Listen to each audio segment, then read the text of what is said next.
My name is Skip Rutherford. I'm Dean of the Clinton School, and we welcome you to another in a series of great programs under the leadership of Nikolai Pippa. And we're honored to have you here today on this beautiful day. So could I ask if you could please silence your cell phones? It interferes with Carl's recording back there, but feel free to tweet away if you'd like to. To introduce our speaker this afternoon is Clinton School student Shem Wira.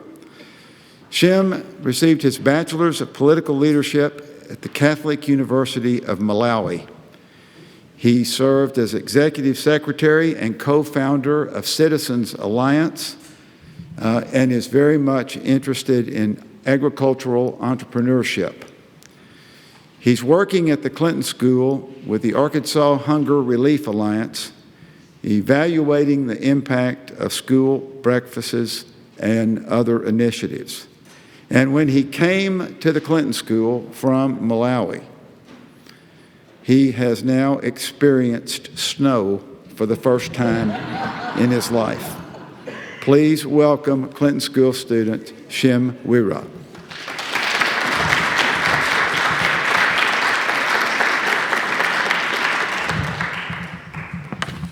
Afternoon, ladies and gentlemen. Like you already said, my name is Shem Wira, a Malawian political scientist with a keen interest in the political economy of global development. Hailing from a developing sub-Saharan country, I have always been interested in answering the question why Malawi and other African countries remain poor despite having abundant natural resources and human capital. To help me answer this question during my studies in Malawi, I was introduced to the politics behind aid or poverty alleviation strategies. The question was answered by Dr. Dambisa Moyo's sound analysis of the relations between developed countries and African countries in her book titled Date Aid. Dr. Moyo makes a compelling argument that helps all readers understand how the developed countries underdeveloped the African continent.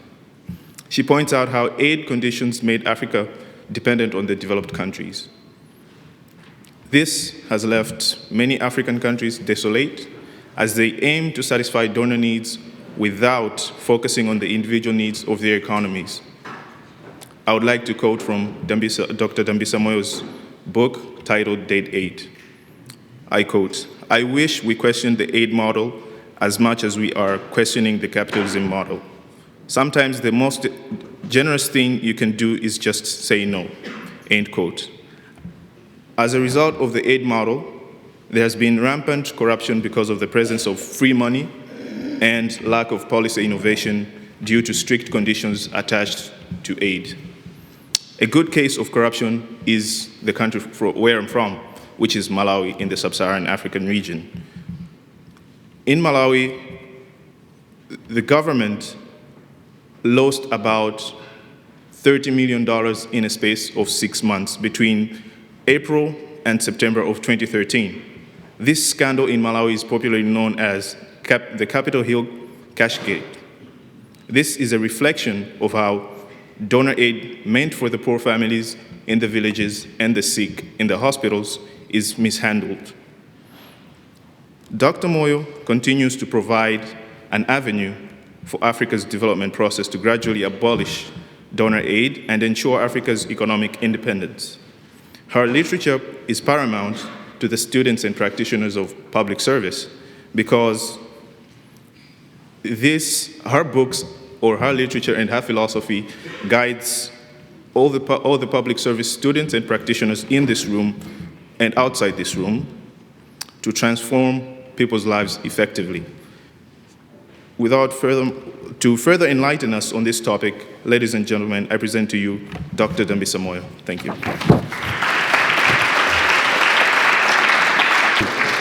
Thank you. Okay, a lot of hands up.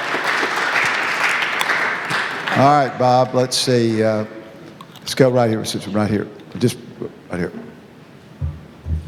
Thank you so much for coming. I've read some of the things you've written about reallocation of commodities and resources rather reallocation and perhaps misallocation on a macroeconomic basis. Would you speak to a little bit about China's investment in Africa and what that is doing for their economy and or the economy of those countries? Sure. Do you want me to take a few questions or just? How do you want to do it? We can take one at a time, or have you? Okay, I'm going to keep my answers short so I can get more questions Okay, in. go. But I'll take a stab, and if I don't answer your question, please tell me I don't answer it, and so we can come back to it. So I think that I always say, my mother's views that a girl always needs more than one suitor. And so it's kind of like credit cards. If you have one, you get more. And I think that one of the problems that Africa in particular, but many emerging markets have had over the many decades is that they were completely in love with the United States and Europe to some extent. And so I think that it basically meant that our public policymakers and elected officials around the world were not that innovative about tackling a lot of the issues that were faced in my home country, but in other countries in the emerging markets. So I actually think the ascendancy of China has made the discussion much more sophisticated. I think that there is a clear recognition from China's perspective that these countries, they need foreign direct investment. We do. They need trade. We absolutely do. And they need economic growth. We absolutely do.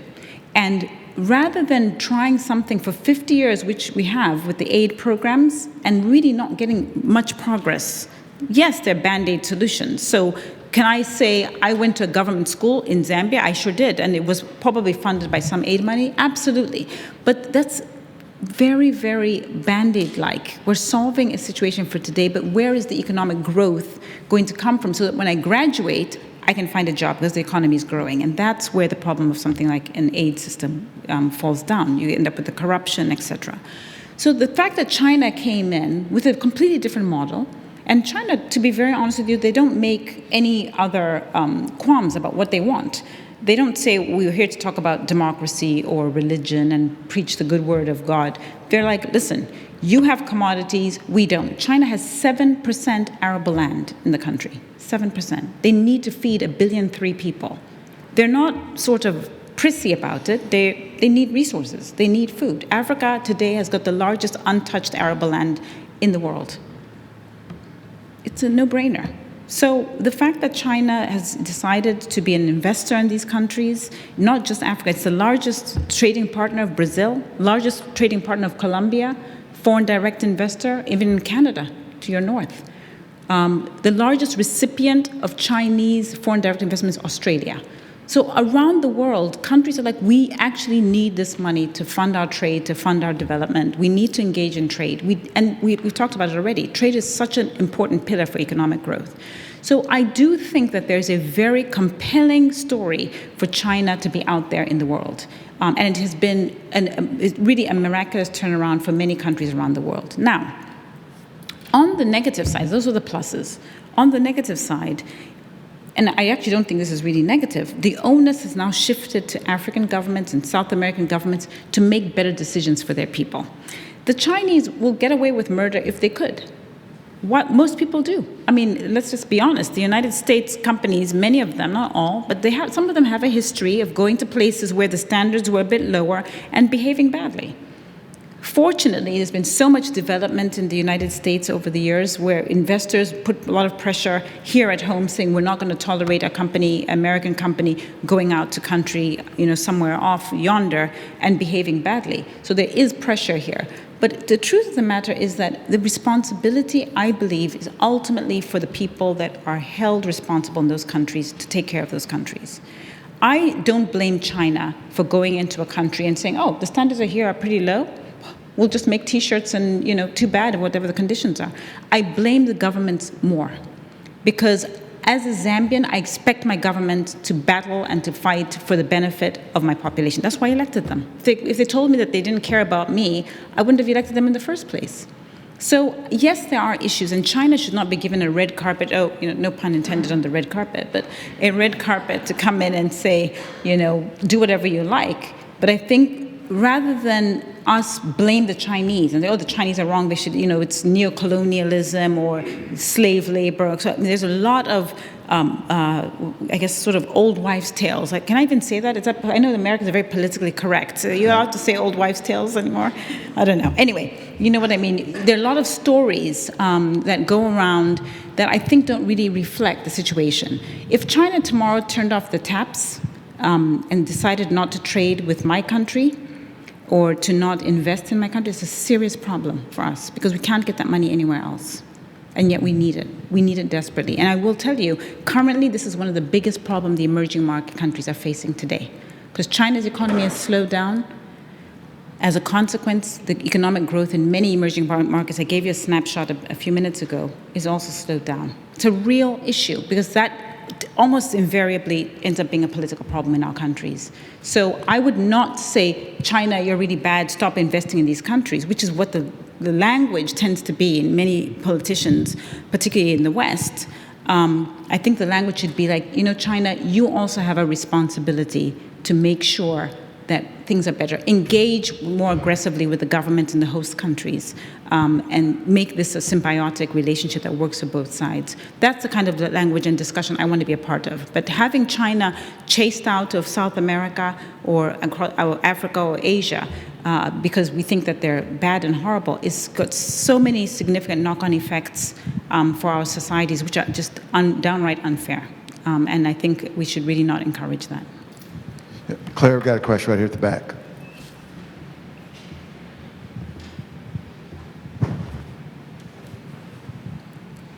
Hi, my name is Claire Hodgson. I'm a student here at the Clinton School, and I really appreciate you coming out today. I'm in the Theory and Practice of Global Development class, so I really appreciate what your expertise is bringing to the table of conversation here. Thank you. You talked a lot about income inequality, which is certainly a huge issue here in the United States and has been pretty contentiously debated in our presidential cycle. And there's one candidate in particular, Bernie Sanders, who promises to alleviate this problem of income inequality with a pretty dramatic tax restructuring plan.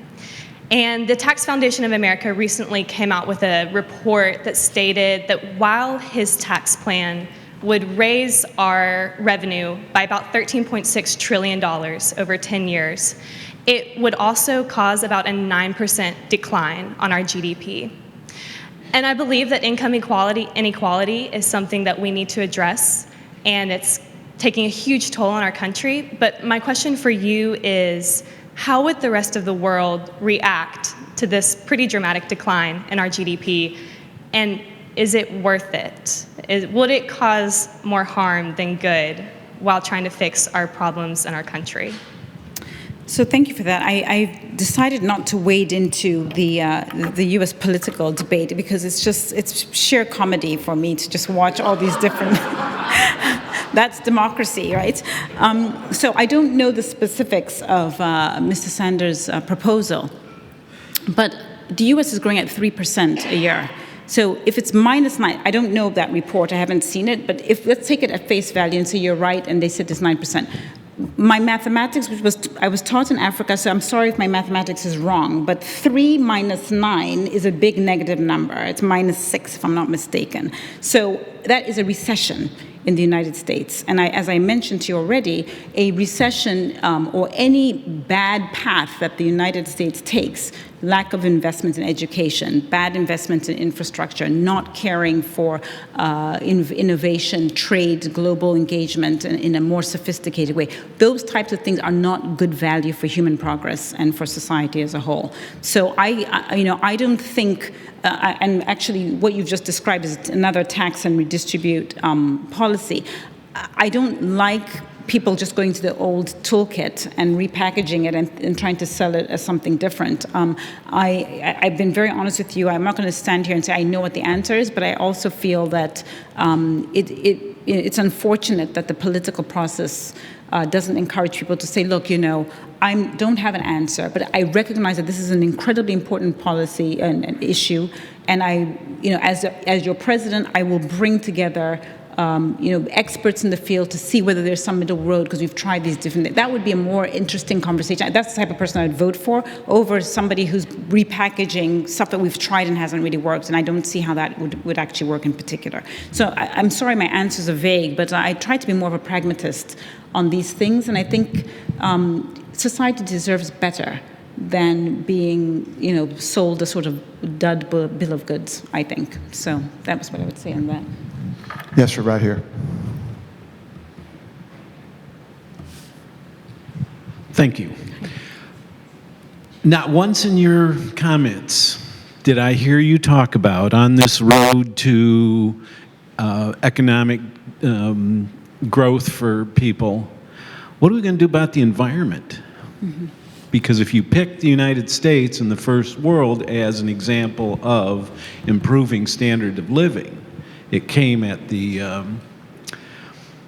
detriment of the planet. Yeah, you're absolutely right. And actually, I usually talk about natural resources and the environment, because that's where really the tension is. On the one hand, we know that these are depleting and finite resources, but on the other hand, we kind of need them to help to basically drive living standards, right? People need to eat, people want their mobile phones, etc.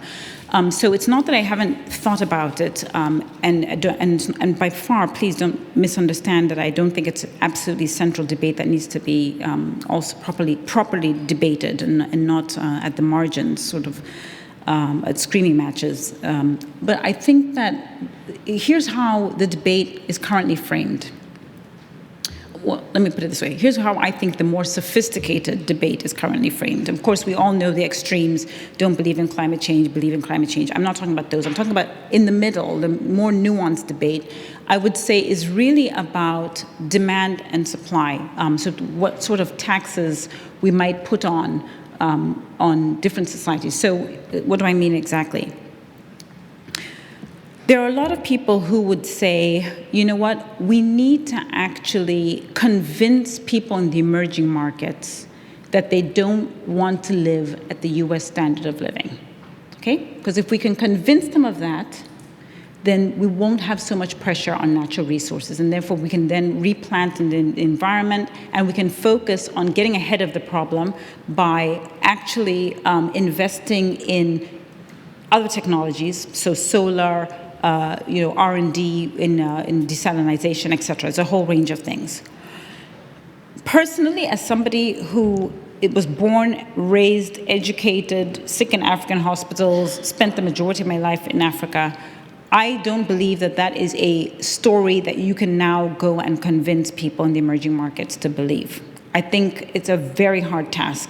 I'm not saying it's impossible, because I don't know what's actually possible, but I will tell you that my gut today, people pick up on the story you just mentioned. They say, wait a second, America now wants to tell us to curb our consumption of these natural resources, but hang on a second, you guys had a wonderful rise to high levels of the income standards because you took advantage of natural resources. So I don't buy that. The other story is, and by the way, on the demand side as well, if you said, I'm not American, but this is what I understand, people say, well, should we put a tax, massive environmental tax on people, gas guzzlers, the way Americans, how much food you eat, or whatever, how much electricity you're using, etc. And I'm told that would not go down. Politically, there's nobody who has the guts, maybe Bernie Sanders, but nobody really has the guts to stand up and say, we're going to add on another 20% or whatever it is, tax onto your bill, because we think that we're destroying the natural environment. So that's more the demand story. I think that's where it's complicated, because who is really going to bail the cat? I'm not going to tell people in my country, guys, by the way, you don't want to live like Americans. They do want to live like Americans, and they're right to want to live like Americans. Americans live a pretty good life. And I'm certainly not going to tell Americans that they want to pay higher taxes, because most Americans are quite frustrated about the taxes that they paid and their issues around efficiencies there. So that's part of the complication on that side.